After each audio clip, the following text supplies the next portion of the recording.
En se rendant au temple à Jérusalem, Marie et Joseph accomplissent les prescriptions de la loi divine, de la loi juive, pour la naissance d'un premier-né.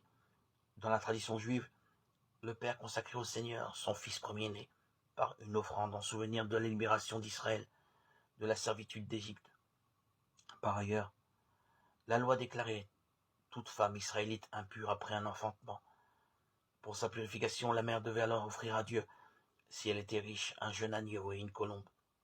Des pauvres comme Marie et Joseph, la loi exigeait 2 colombes ou tourterelles.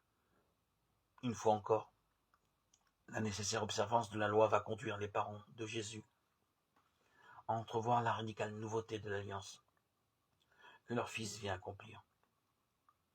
Ils rencontrent 2 vieillards, Simon et la prophétesse Anne, qui représentent l'ancienne alliance.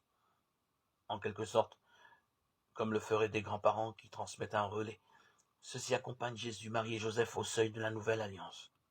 Simon accomplit 2 gestes envers eux. Il bénit les parents et il reçoit l'enfant dans ses bras.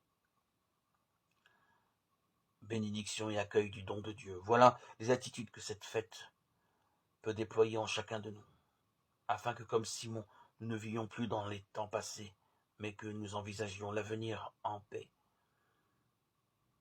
Maintenant, ô Maître souverain, tu peux laisser ton serviteur s'en aller, en paix selon ta parole.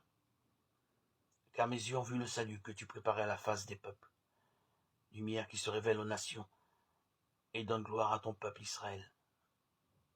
Cantique de Simon, Luc, chapitre 2.